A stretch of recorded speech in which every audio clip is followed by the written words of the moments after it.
These are my 3D pyramid objects. I'm going to go through them and talk about how I made them.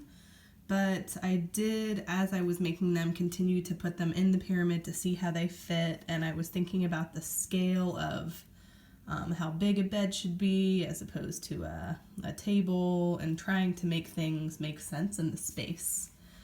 So this is an aloe plant. I made it by taking a toilet paper or paper towel ring and cutting that shape out, and then just taping a pot over the top of the cutout after coloring the aloe. This is just a folded up piece of cardboard. It's going to be my cat hiding under the sarcophagus bed. And this is half of a toilet roll.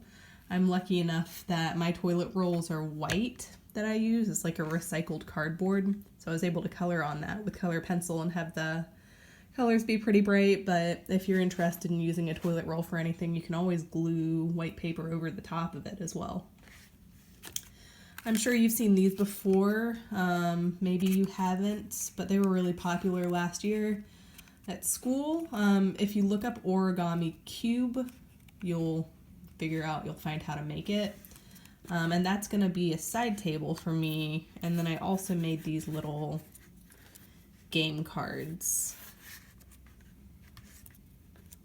here.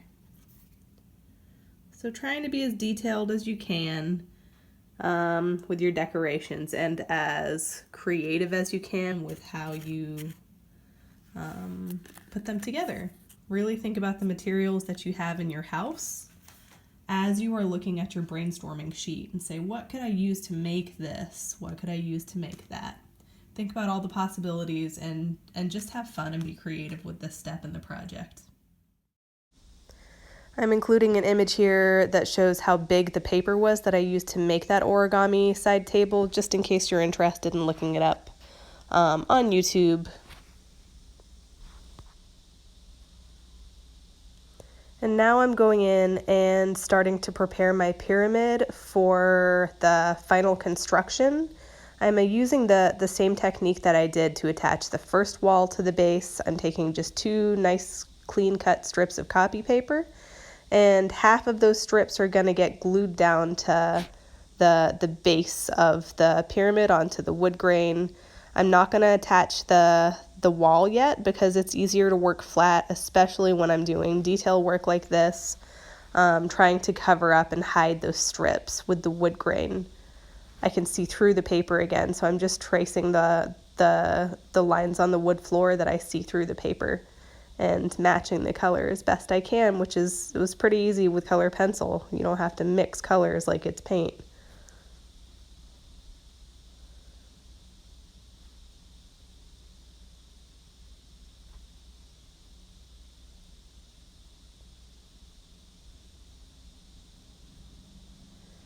After this, I am going to fold those tabs up so that they are more in position to be able to grab onto the wall after I place that glue on the outside of them. Folding down the wall really carefully, trying to match it up with the corner, the corner of the wall to the corner of the base before I press down lightly, being careful not to crease the paper. And then if there's any of the tab that didn't stick when you press down, you can go in and sort of adjust it with your hand. Last step before adding my sarcophagus objects in is going to be to take a piece of glue, or cover this with glue, and hide that tab there. For the final pyramid construction, I'm going to be looking for at least five 3D objects. In my pyramid here, the end table and the cards count as 2 objects, and then I have the aloe, the sarcophagus, and the cat under the bed. You could probably fit more than 5, and that is totally fine. It just depends on the size of your objects that you created. I'm also going to be looking for a variety of different materials and really creativity with the materials that you used and the techniques that you used to construct your pyramid. And also, is it believable as a real space? So have you considered the size of your objects in relation to one another, so that it looks like you could really go to this place? Obviously, craftsmanship is important as well, so make sure you've got clean edges and you're really trying to hide any tape or things like that. And this is my final pyramid project. You can see I covered up that tab there. Got my cat under the bed, my sarcophagus, my aloe plant in the back, Harry Potter books, pet portrait. I chose to glue everything down, even the cards to the side table to the floor.